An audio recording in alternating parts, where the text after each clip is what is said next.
at the end. Adam. Hello. Good morning. We're all here.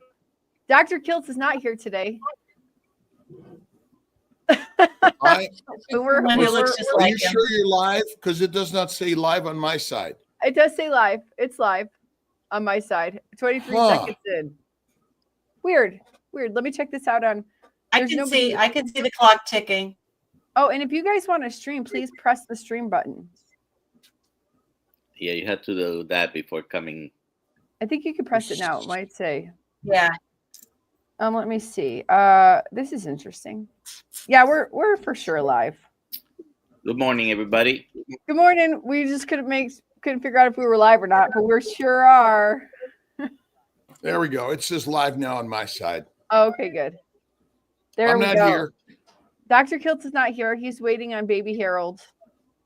Is Harold still a name? Yes, Herald. Harold. We're heralding the angel riding. I love that. Harold. I might be too loud. Oh, I got to keep it low. At least there's no baby yet that you're waking up. Okay, so today Dr. Kiltz is not here. He's a special guest on the show. I'm hosting with Dr. Nelson. And we have Amy Hasp, but I got to take this thing off so I can read their Amy Hasp, a carnivore in secret. Oh, wow. That's fun. And of course, Lynn, midlife carnivore and team leader at the Healing Humanity Project. So Dr. Nelson says we put the timer on now. And Lynn, give us your 5-minute elevator pitch about carnivore. Oh, okay. Well, for those who don't know me, I've been carnivore since the end of May of 2023. After I had to retire from nursing, I was diagnosed with mast cell activation syndrome and became totally disabled. And if you don't know about mast cell activation syndrome, it is an immune system disease, and my mast cells are dysfunctional. They react to all sorts of crazy things. At the time, I didn't really know what all I was reacting to, but it affects pretty much every organ, every system of the body, from the brain down to the joints, the muscles, the bones, the heart, the lungs, the GI tract, so it's a complete misery.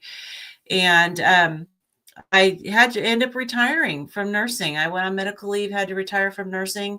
And I was also very morbidly obese as well. And after about a year on medical leave, I had gained even more weight, and I had become more and more dysfunctional, struggling to walk. And so my husband said, why don't you try carnivore again? I had done carnivore for about 6 weeks back in 2022, I think. And I did well with it. But back then I thought it was all just about weight loss.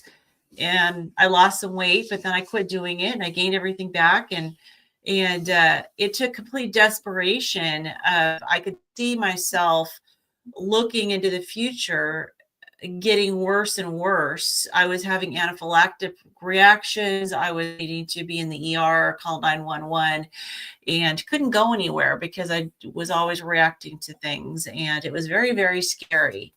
And, but I was seeing myself becoming more and more dependent on my family. And all I could see in my future was being a cripple. And so I started carnivore, and I asked my husband, please do it with me. And he agreed. And the rest is history. It's been very unbelievable. It has healed me. I've had to be very low histamine. I did the lion diet for about a year, and I'm able to deviate just a little bit from the lion diet now. I can't have bacon and eggs, but I did pretty much beef, lamb, salt, water for about a year. And that was what really turned the corner for me with healing. I've lost about 113 pounds on the scale. I do use a smart scale, so I can actually calculate my actual fat loss, which is 140 pounds, because I've gained a lot of muscle and bone. And so I'm getting healthier, getting stronger, and working with Healing Humanity, and also co-writing books with Amy. Yay, that's awesome. Yeah. Will you say that, to try to simplify, some people might not be aware of what mast cell activation syndrome is, would you say it's like having an allergic reaction almost constantly, whether it's mild to severe? Yeah. So at baseline, you feel horrible, like you're coming down with the flu. And there's a variety of symptoms, from gut issues and nausea, heart palpitations, trouble getting a deep breath, extreme crippling fatigue, brain fog, couldn't get my words out. And dealing with patients, that was completely not safe at all. I couldn't even speak. I was slurring my speech. But yeah, it's basically, I would have a baseline of feeling horrible, and then I'd have these acute reactions. And I always explain, you know, our mast cells are important as part of our immune system, and they're there to help mount an immune response. But when you have mast cell activation syndrome, it's like the whole fire department shows up, and it's not even that there's not even really a fire there, or it's a tiny little fire that you could just put out with a fire extinguisher. But yet the whole fire department shows up, and it's just a major overreaction. And it's pretty miserable. It is supposedly, there's no cure for it, and it's just progressive. It keeps getting worse as you get older. And but I don't have to take rescue meds any longer. I don't have to take all my antihistamines any longer. I'm not afraid to go out any longer, because I just don't have the reactions anymore. And I had the most horrible rosacea, and you've seen my pictures. It was just horrific. And now my skin is clear, and my gut is in good shape. And yeah, It can be quite distressing, I think. And very. we don't know what's going to trigger it. But you're doing much better, not barely taking any medications, right? Yeah. I have. I don't know if you had any pictures, but where could we see those pictures? Little bit further. I can actually share. I have some that I had shared with Carrie a while and back. We're going to have her link and Amy's on the description now. Yeah. What's that? There's they're linked to their channels. Oh yeah, let me do that. Let Okay. me do that right now. I may not have them. I'll Okay. see. I'll find them. You know, I think we have seen the pictures here, and that it's a remarkable difference. You look completely different. Totally. Oh yeah. Yeah, absolutely. Yeah, if anyone wants to see the pictures, the before pictures, you can just definitely go to my channel and see them. But it's not just the weight. I mean, I look like a different person weight wise, but it's the rosacea to me was a reflection of the inflammation in my body.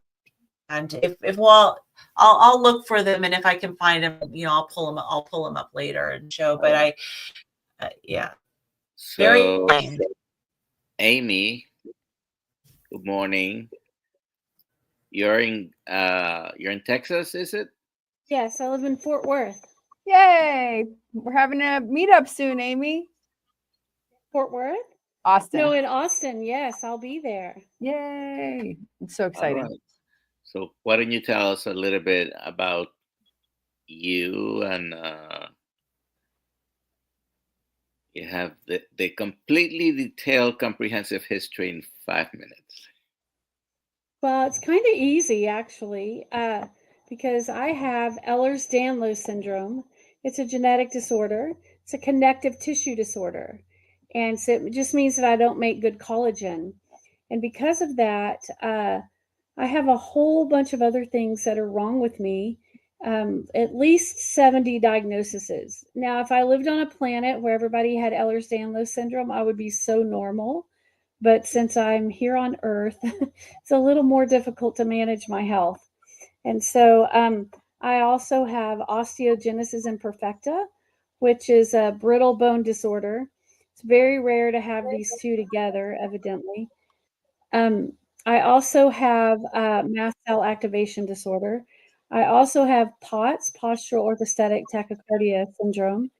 And I also have about 6 congenital heart disorders because of the Ehlers-Danlos syndrome. So basically, your body is held together by your collagen. Collagen's like your glue that holds your body together. And so I don't make good collagen. So I dislocate joints a lot. I pull muscles, tear tendons and ligaments for no particular reason. Excuse me.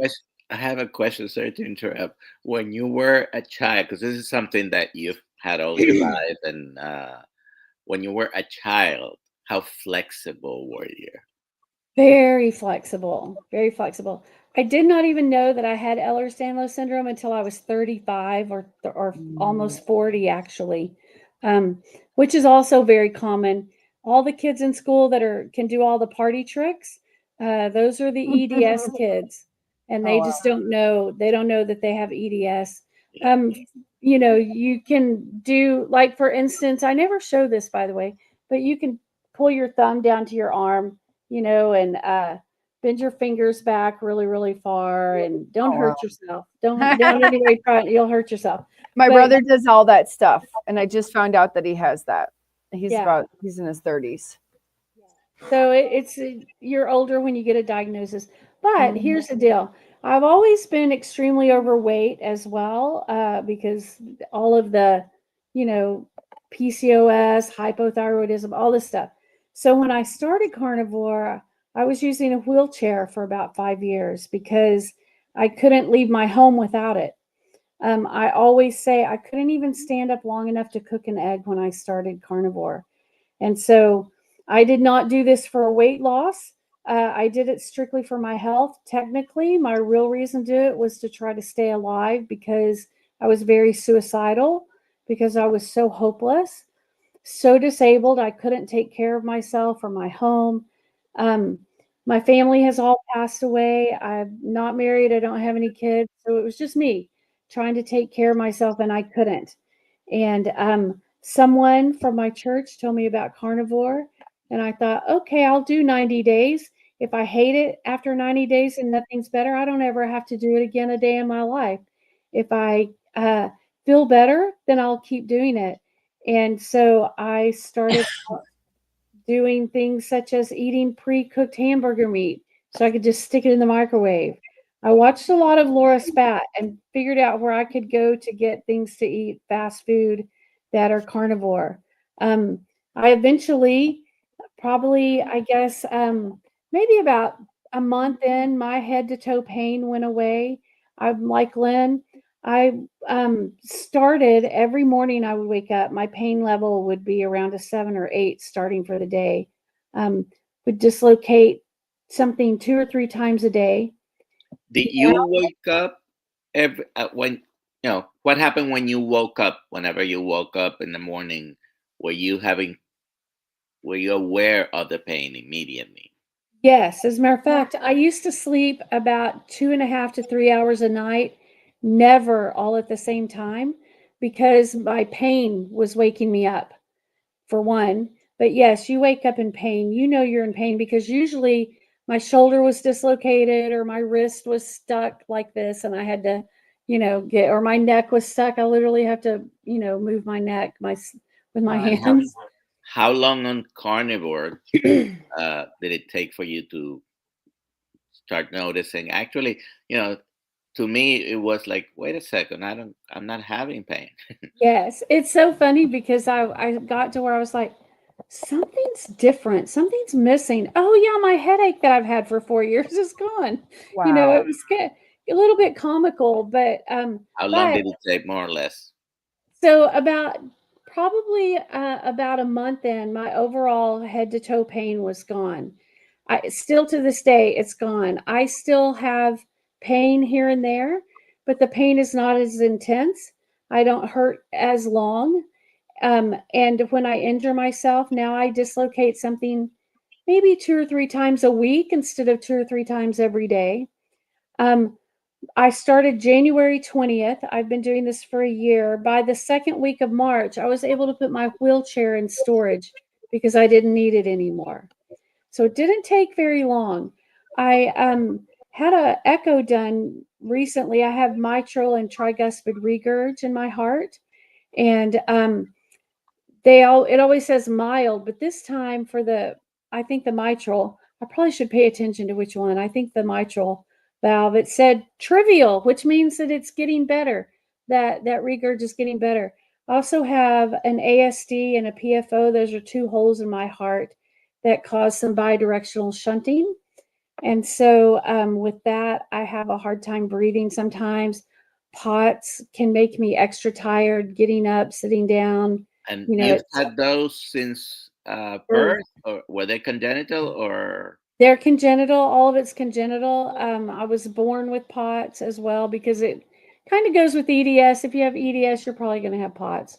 But MCAS, yes, the arteries. Yeah, MCAS, EDS, and POTS are all very much together. And Amy has predominantly EDS. I have predominantly mast cell, but I also have a milder version of EDS, and I have orthostatic intolerance. The three of those go together. So often people have one. They maybe if they're lucky, get diagnosed with one. Usually it's many specialists over the course of your life that can't figure you out. And so if you're lucky enough to get diagnosed with one, you probably need to look into the others because there's such a commonality with these. The thing with EDS is there is not, that's why it's called a syndrome. There is not one particular type. You can have literally hundreds of variations, and even genetically, it's not the same mutation in everyone. It's an interesting story. It's not common. 40 years, I've probably seen 2 or 3. Actually, Dr. Nelson, to be quite honest, it is very common. The problem is doctors haven't recognized it to see enough patients, because EDS patients get diagnosed with everything under the sun except for EDS. How I found out I had it, I have a friend who's an orthopedic surgeon, and I was always complaining, oh, my elbow hurts, or my wrist, or my leg hurts. And finally he said to me one day, how far can you bend your little finger back? And I was like, what does that have to do with my elbow? Please explain. And so we went through a thing called the Beighton scale, and you can look that up. It's a series of how flexible you are, but you have to score 4 or 5 on that scale. I score 9. But he said, oh, well, you have a connective tissue disorder. Just go home and look it up. It answered everything that was ever wrong with me my entire life. And it was so validating. But then I thought, but now what do I do with it? It's progressive. The osteogenesis imperfecta, I have type 1, which doesn't affect you until adulthood. And so I didn't break bones growing up, but I've broken about 6 bones in my left foot from things like really hard things like taking your shoe off and putting your foot on the ground. I would break a bone. But since carnivore, I have not broken a bone all year long. That's amazing. Great. I'm able to get out and exercise a little bit without feeling like I need to come in, sit down and rest for 4 or 5 days. I can take care of myself now. My depression was awful, really bad. That was the first thing that went away. It's like literally like a curtain was drawn open over my mind. And my creativity is just off the chart because my mind is so clear. It's been amazing.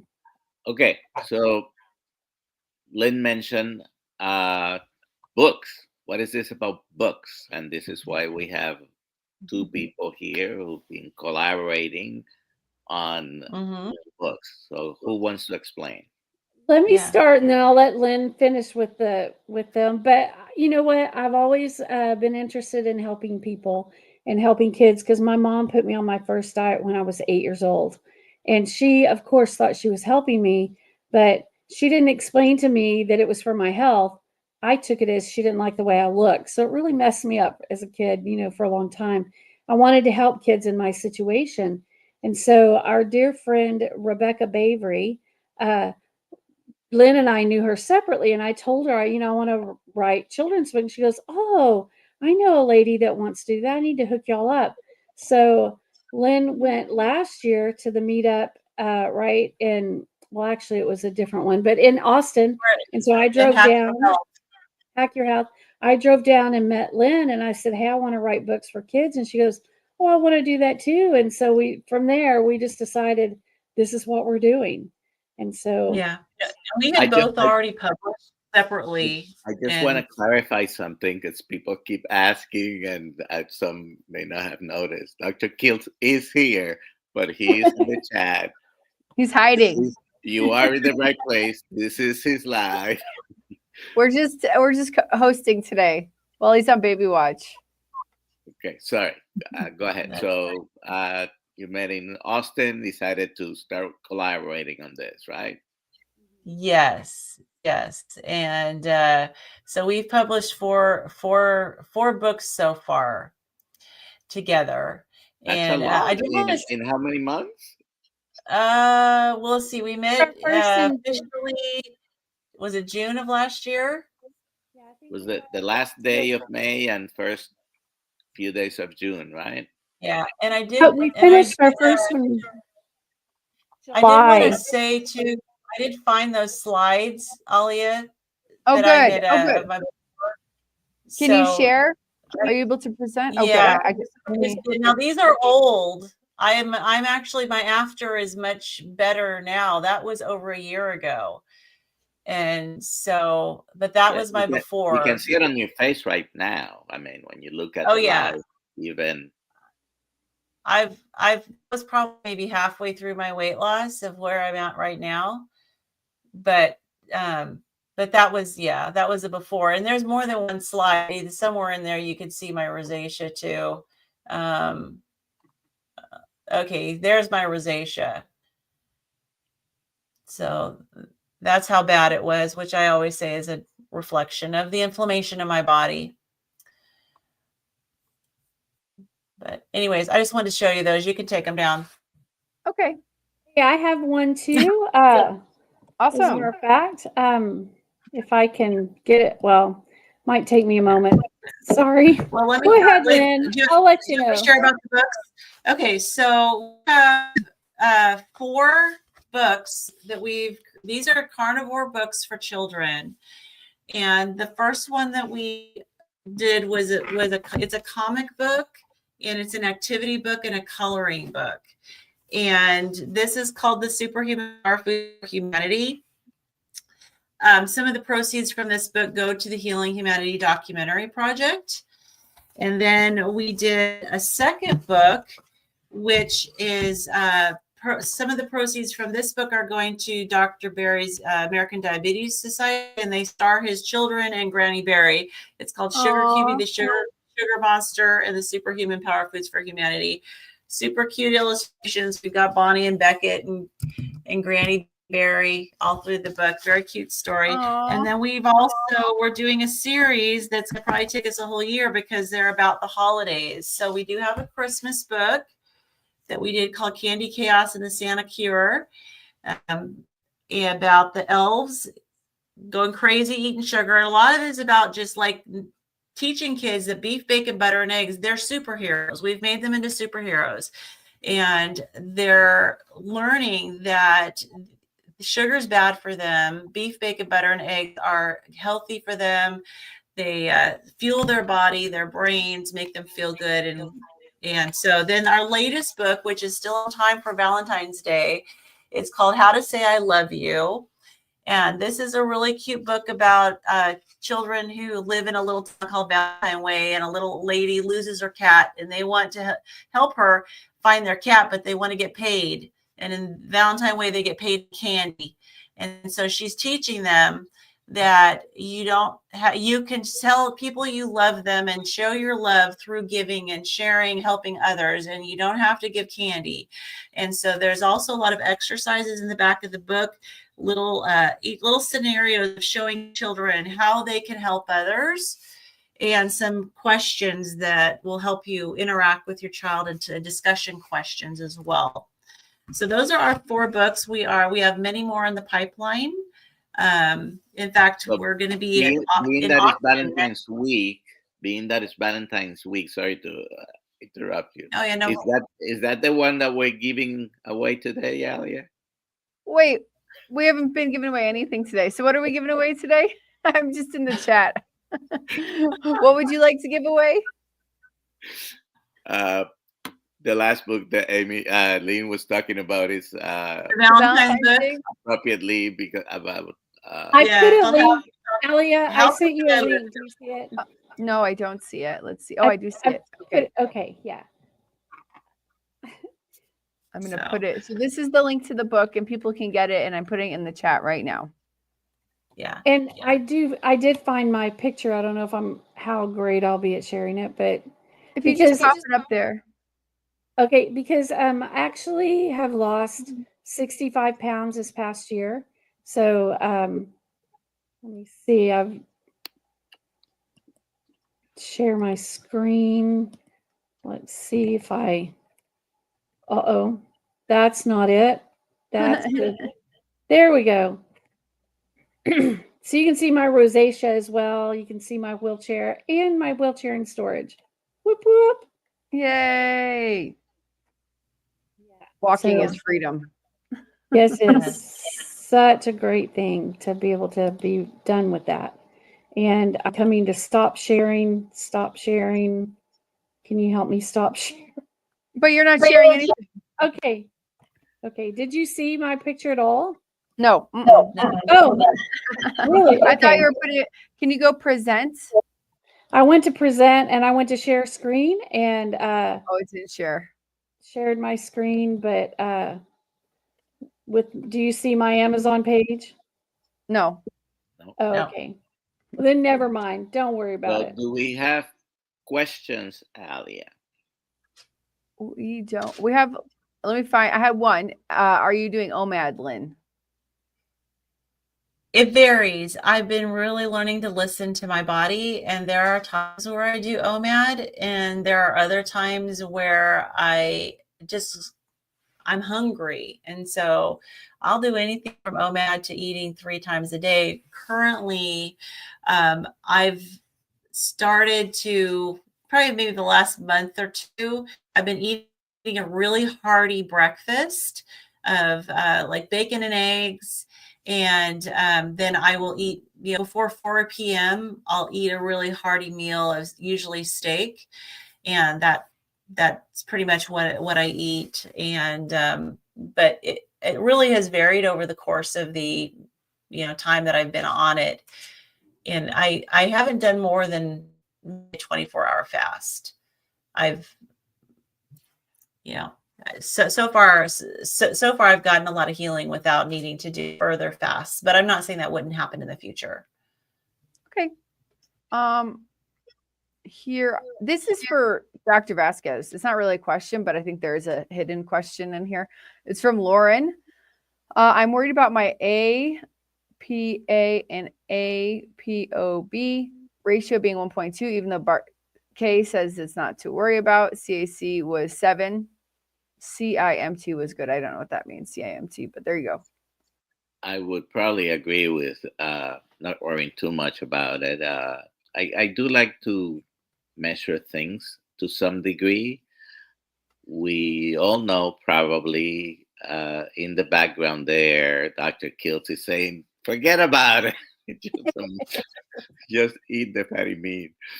CAC score of 7, that's very low, but if there was any concern, I would probably proceed to have a coronary CT angiogram. Preferably with artificial intelligence. There is such a thing now. And just that will inform me about the soft and calcified plaques, because the CAC score only tells you what's calcified, and what's calcified is not as important as if there is any soft plaques forming.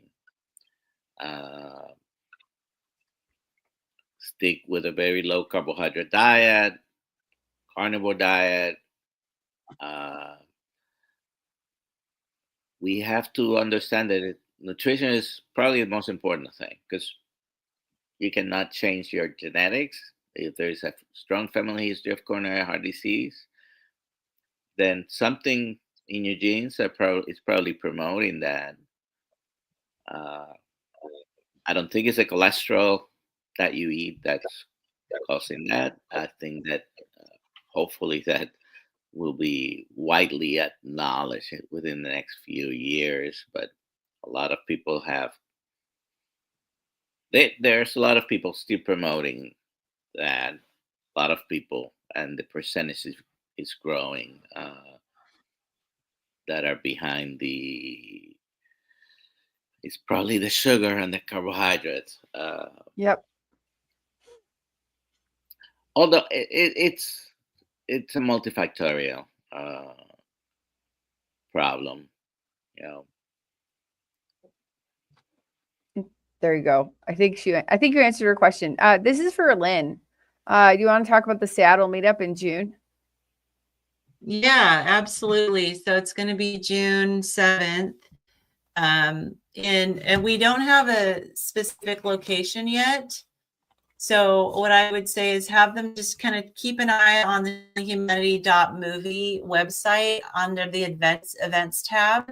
As soon as we have a venue, that will be posted there. It's be available. But it is in the beginning of June. And I'm looking forward to it because I'm from Washington, so it's my home state, and yeah, really looking forward to it. Oh, we lost Alia.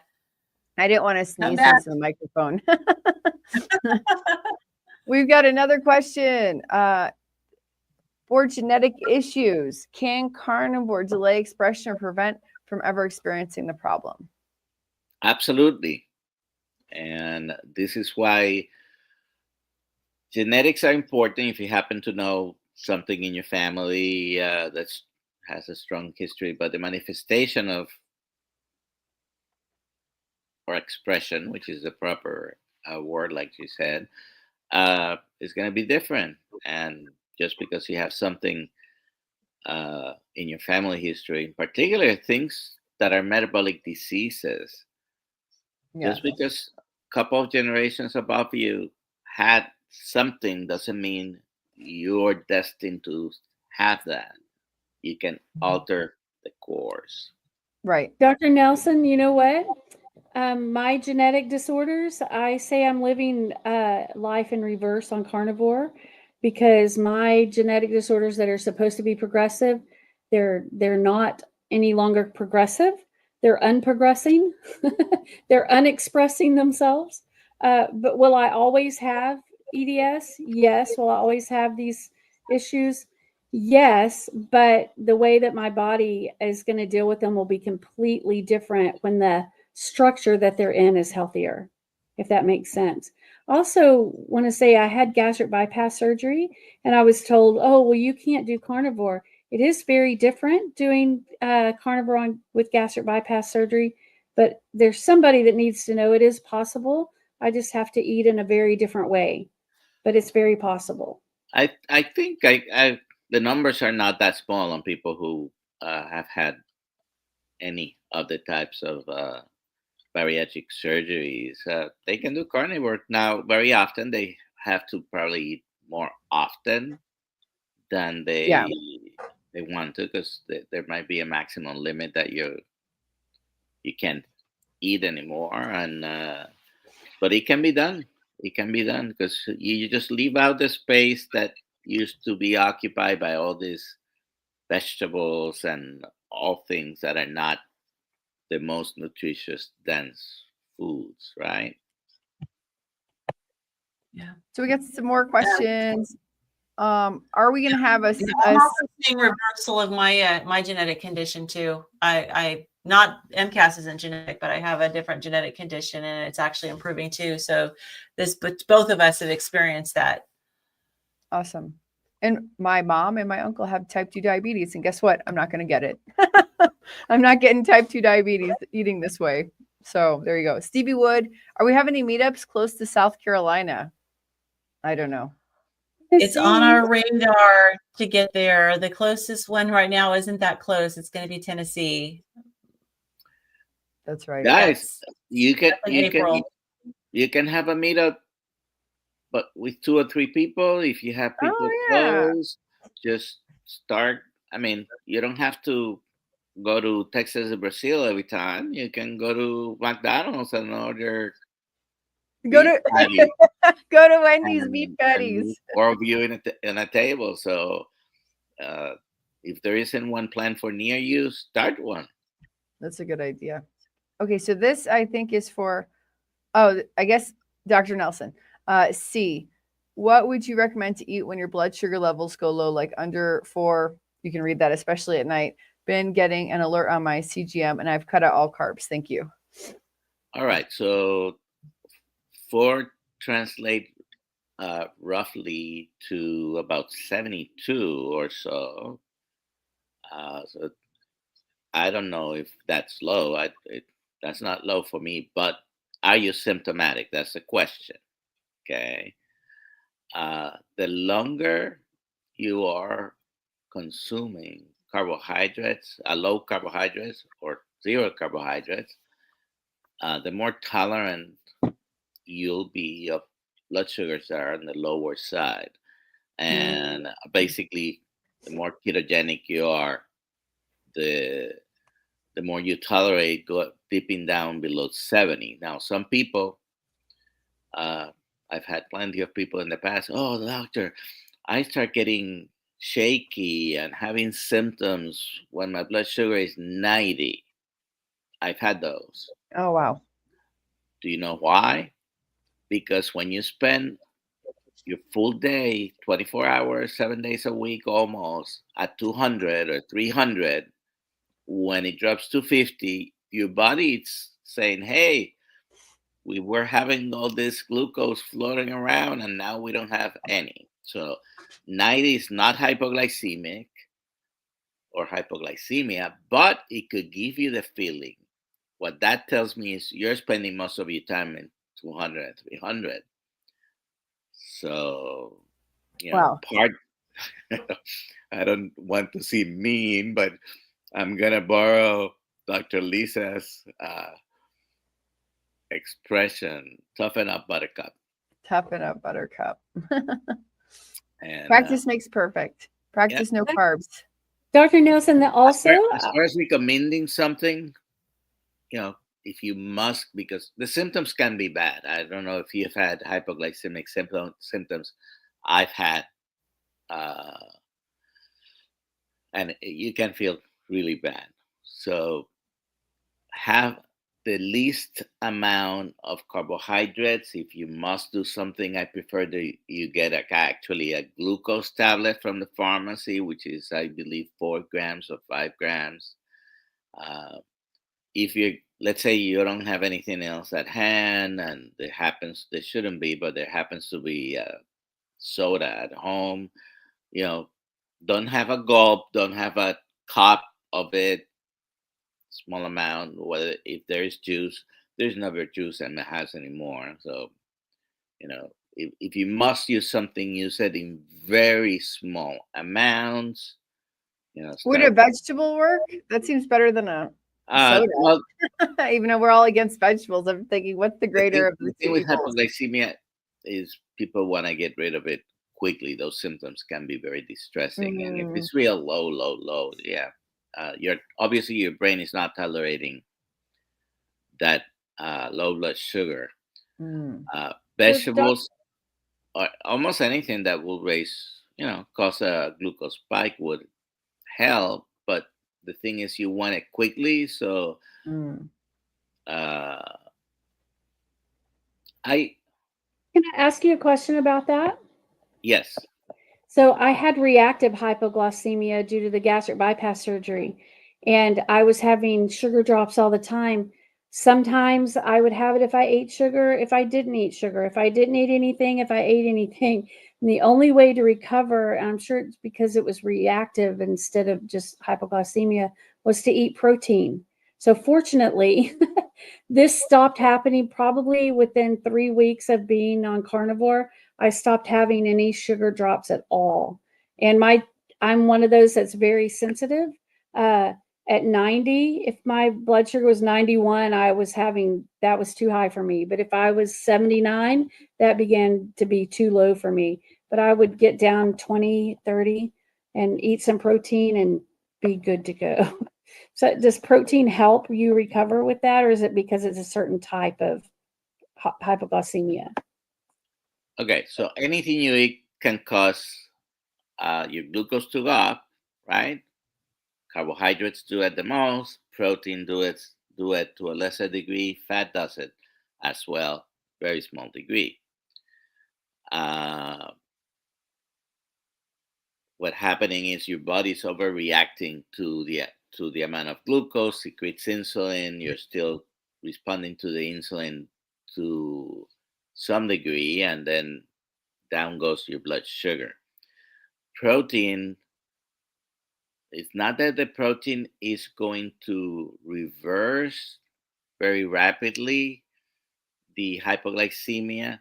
It's not going to provoke further episodes, not as much as having carbohydrates. So used to be medical school, you still probably find any books, eat every 3 hours. The key is decreasing and getting used to having less carbohydrates in your diet, and that stops or reduces, because you can still, and this seems to be a little bit common on people with gastric bypass, because believe it or not, gastric bypass surgery is almost instantly a reversal of diabetes. Some people just get better right away. Some other people within a few days or weeks. And now your system is working for some reason a little bit better, right? But yes, eating protein, eating fat is not going to produce as much of a response of the insulin.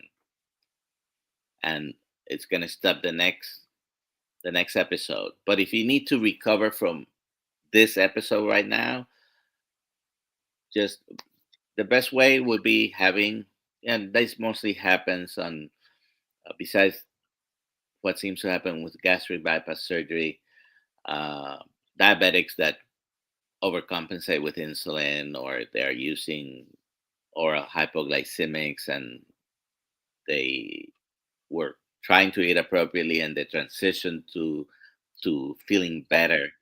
You may have hypoglycemic episodes.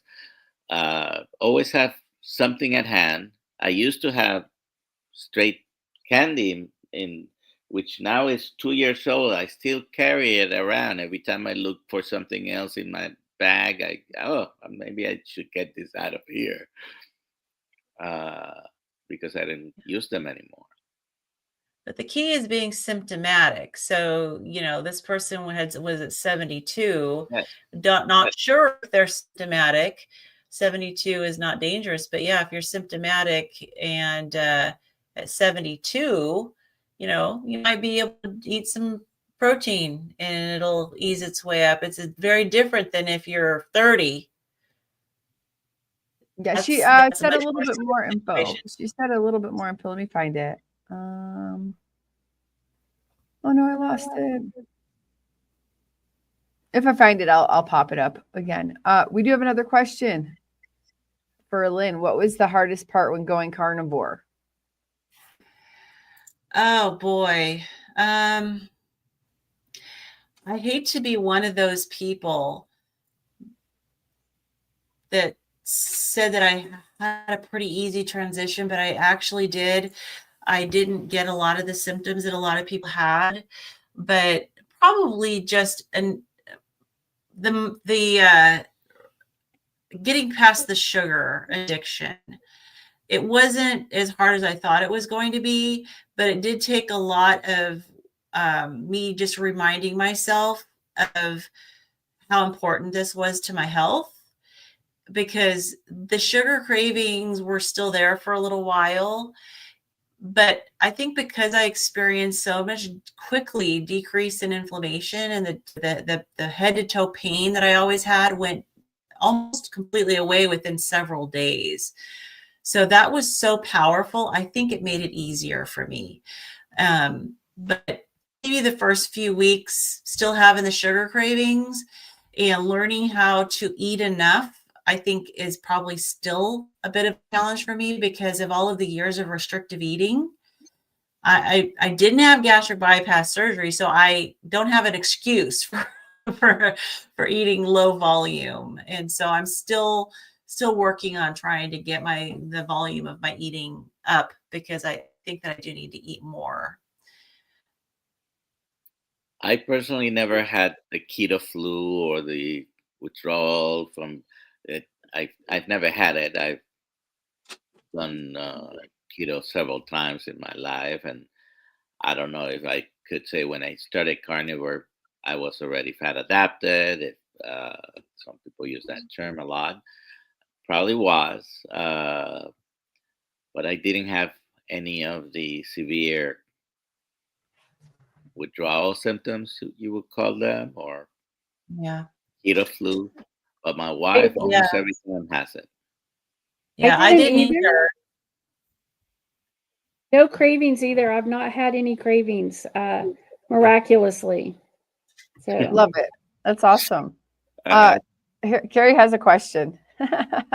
Dr. Nelson, ever since starting carnivore, I have a permanent smile on my face. What can I do? It's silly. Keep smiling. Keep smiling. Keep smiling. Laugh. Add some laughing into there. Love the good vibe, mighty tribe, and excited for Grandpa Kiltsy this week. We're excited for Grandpa Kiltsy also. I'm very excited about. I'm excited for Pilar. This is a question from Dr. Kiltz. Gastric surgery is not normal to the system. Anyway, question. Absolutely not. You're. I know some people go there, and most probably go there out of desperation because they've tried everything else, and you should try everything else. I will not say to anyone that you should never, ever, ever in your life consider.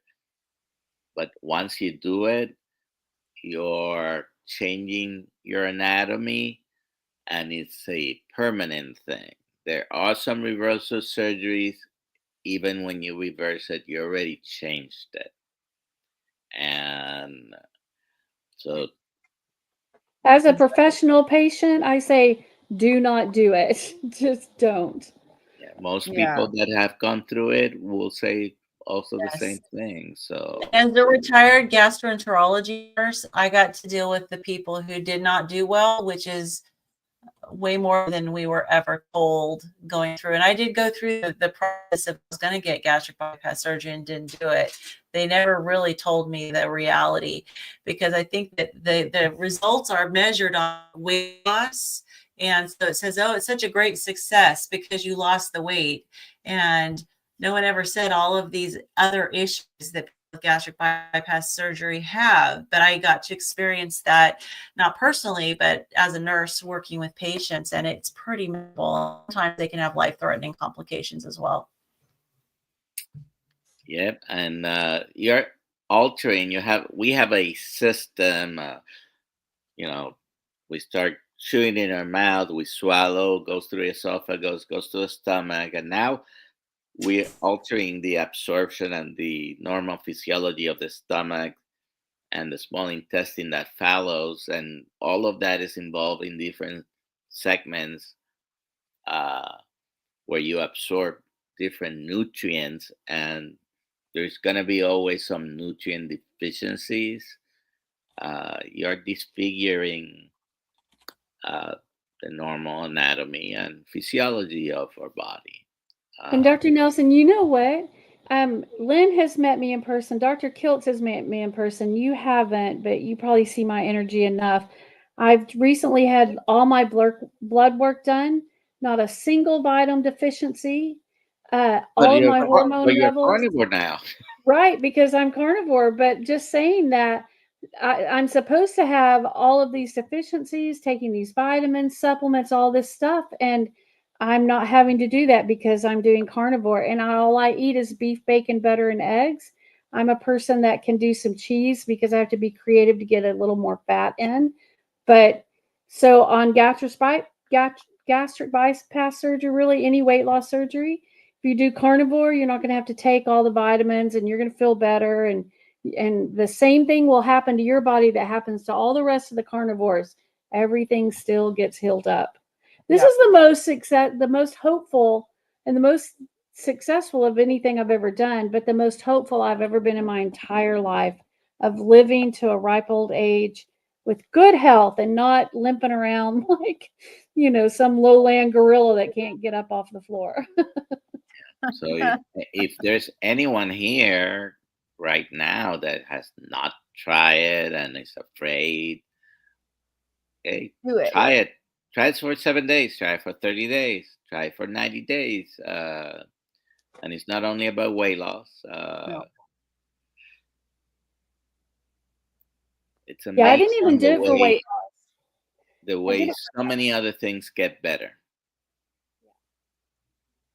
You have to have a mindset too of what you're doing it for. If you're doing it for weight loss, somebody my size, or doing it just for weight loss, you're going to mess yourself up mentally, emotionally. Do it for your health. Your weight will follow. Dr. Kiltz taught me that being obese has nothing to do with you being unhealthy. It's just a sign of that your body being unhealthy. It's not, in other words, being heavy is not what's making you sick.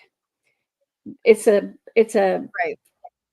symptom of what's going on. Absolutely. The thing that's causing your other chronic non-communicable diseases, right, is the same thing that is causing the obesity. The obesity is not the cause of any of those things. Is it present along with it? Yeah, very often it is, because we're metabolically sick, but a lot of people, those of us who tend to pack on subcutaneous fat, it's actually a very protective thing for us. It delays a lot of the disease onset, and that's been shown. So, a lot of people who are lean, once they start eating a very unhealthy diet, they will get sick a lot faster than those of us who tend to pack on the pounds, as long as it's the subcutaneous fat. So it's actually part of our body's defense mechanism. Yeah. And Coach Lisa is correct. Side effect of liver disease. That's so interesting. I'll just say, like, when I was obese, I mean, maybe I was still obese, I have no idea, depending on what the people think about what the scale says. But when I was much bigger, 3 days in carnivore, I felt 1,000 times better, but I still had the weight. So that's just, how do you feel? Like, it's important. That's just to go along with the obesity isn't the problem. It's something else that's the problem, and that's the side effect of it. I think we did all the questions. We did all the questions. We didn't do a gift away today, but we could do a gift away. Could we gift away one of your books, Lynn? One of your children's books? All right. Well, we got 10 minutes, so let's get 107 people into this gift away. What are we gonna say? Kids books. What are we gonna say? Let's see. Carnivore kids books. Are you kidding? Carnivore books. Hashtag carnivore book. Okay, so put hashtag carnivore books. Everyone, very rapidly put hashtag carnivore books into the chat to get a chance to win one of Lynn and Amy's amazing books. Hashtag carnivore books. Is it carnivore book or books? Books. It looks like carnivore says plural. Carnivore books. Yeah, plural, because you got more than one. Carnivore books. And so I'm going to say, which I always forget, so does Lynn, if you happen to get one of our books, go give us a review. It's not for us, but it helps other people find the books, because there are no other carnivore books. One other person that I know of has a carnivore book for children on the market. And so nobody's going to be looking for these. So giving a review really helps spread the word. Yeah. Awesome. Yeah. It helps the algorithms. Yeah, the various algorithms. Carnivore books. Yay. So, and follow on Amazon, says Dr. Kiltz. That's a great idea. You have to do carnivore books is one word, everybody. Carnivore books is one word, not two, to get you in the gift away. We got 30 people so far. Do you guys want to say anything else before we end in a few minutes? In 2 minutes, I'm going to do the drawing. So much to say, such little time. Well, so I always tell people, because Amy's name is a lot easier to spell than mine, if you want to find all of our books, to look it up under Amy Hosp, H-O-S-P, because her last name is so much easier to spell than mine and remember. And you will find, we co-wrote them, so you'll find me there as well. But that's a really quick, easy way to find the books. Okay, awesome. And just as a preview, tomorrow, Dr. Kills may or may not be here again. But maybe Diane Ladd will be here. Maybe Diane Ladd will be here tomorrow. Did you get in contact with her? Not yet. I just arrived and went to sleep. I didn't even send you guys the link.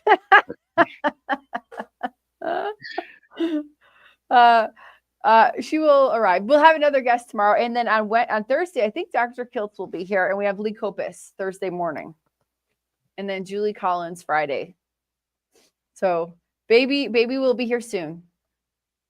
I remember this. This is the point where in the pregnancy where the mom hates everybody asking, where's the baby? I just want to answer that. Libya, I live outside of Cali, Colombia. There you go.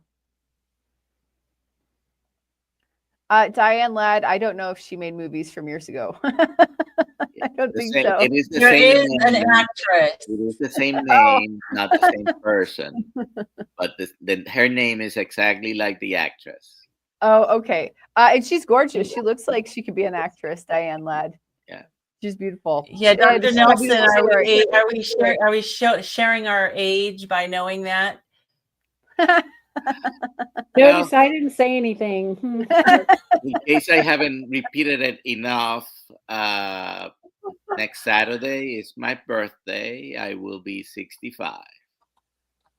Not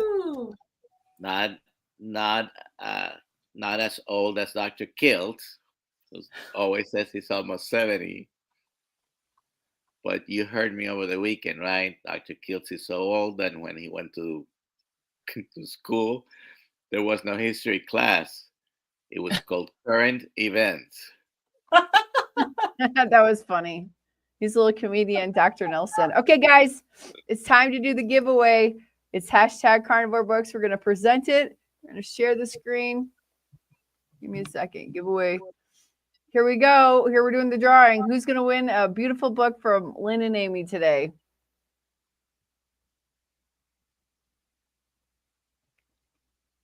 For